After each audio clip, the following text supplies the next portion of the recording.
Bonjour à tous, nouvelle petite vidéo. Breaking news. Donc aujourd'hui, nous allons parler des petits changements que je vais apporter en modification sur mon iRevo 2. Un peu de bricolage à faire. Donc on va y passer. Je vous avais parlé des triangles, des nouveaux triangles renforcés qui pourraient être vraiment de la daube. Donc aujourd'hui, on va passer au changement. Je vais effectuer ce changement-là, plus un autre petit changement sur le iRevo 2. Je vais lui apporter des petites upgrades et je vais vous parler de tout ça tout de suite. Voilà. Donc, au niveau du iRevo 2, j'ai décidé d'apporter une petite modification dessus.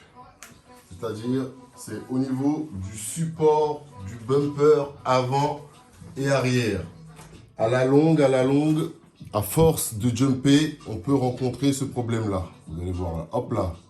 Vous voyez, ça s'en va dans le plastique, ça se barre, et hop là, ça s'enlève, et on ne peut plus mettre la carrosserie. Et juste en dessous, il y a le différentiel avant, qui est là-dessous. Donc, c'est un petit problème, à force que ça s'enlève.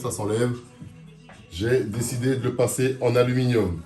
Pour l'arrière, c'est le même système. On a deux vis qui viennent ici, c'est-à-dire dans celui-là d'origine. Et à force de jumper, les deux vis ici et ici peuvent sortir et laisser place au désordre dans le iRevo 2. Donc, sur mon iRevo 2, pour ceux qui savent, je vous l'avais déjà montré une première fois, c'est boulonné de part et d'autre. Vous allez voir, hop là. Je ne sais pas si vous allez bien voir. Il y a une vis ici qui passe en dessous de mon châssis et qui est boulonnée, qui maintient tout ça. Maintenant, nous allons passer au petit upgrade, c'est-à-dire la pièce que je vais changer à l'avant. Elle va ici, là, elle se fixe ici. Hop là. On la met ici et on fout une vis là. À l'arrière, c'est pareil, c'est le même système. On enquille tout ça. Donc, ça, c'est pour l'avant. En INTEJ, mes pièces en aluminium, moi je prends de l'INTEJ parce que ça marche bien. Donc ça, c'est la pièce pour l'arrière. Support pour le iRevo à l'arrière. Hop là. On va mettre à sa place. Et ça, c'est le support pour l'avant. On les trouve au prix de 35 $, 36 $. Hop là. Donc c'est de la belle pièce, hein. C'est de la belle pièce, du bel alu, bien taillé dans la masse. C'est propre. Maintenant, est-ce que ça va faire le boulot sur le iRevo? Je vous dirai tout ça. Je vais tester ça. Maintenant, c'est sûr qu'on n'aura plus le problème de ça qui risque de s'arracher comme sur le plastique. Hop, ça y sera remédié. Maintenant, est-ce que ça va casser ailleurs ou pas?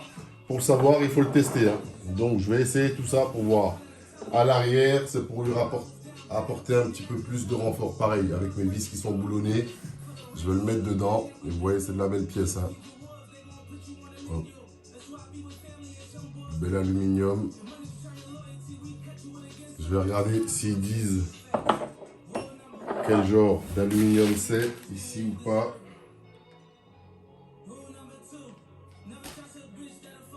T6, T7, on ne sait pas. C'est de l'aluminium, il n'y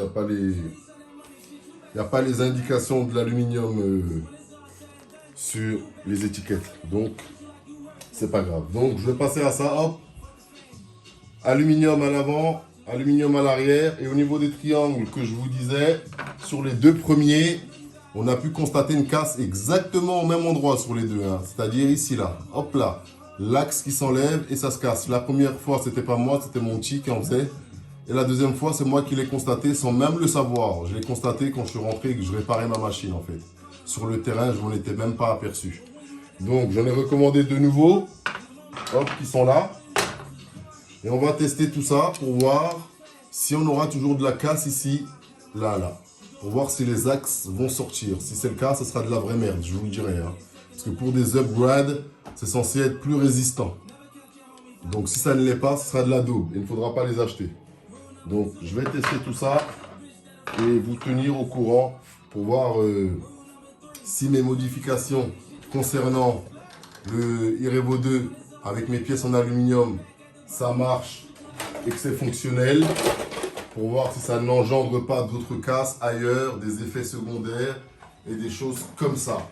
Et au niveau des triangles aussi, je vais tester tout ça et vous tenir informé de l'avancée. Bon, pour voir ce qu'il en est. Donc là, moi, je vais m'y mettre, je vais bricoler tout ça. Et puis voilà.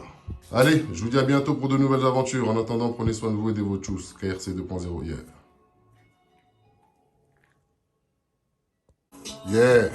Bon, changement de programme, changement de situation. En fait, j'ai décidé que l'arrière, je n'ai pas besoin en fait. Je n'ai pas besoin de l'arrière pour le moment. Donc l'arrière, il reste là. Hop là. Support arrière, il reste là. J'ai traité que l'avant. Hop là. J'ai installé l'avant. C'est celui-là que j'avais le plus besoin. L'arrière, j'ai pas de problème parce que ça bouge pas. Vous voyez. Hop là. Pas de problème, ça bouge pas. J'ai mis que l'avant. Donc je vais aller tester l'avant. Hop là. Pour voir ce que ça donne. En tout cas, elle est bien ancrée, bien posée. Une TJ. Voilà. Bon, je vais tester ça. Et puis voilà. Allez. Tchuss. Je vais tester ça tout de suite là. Allez.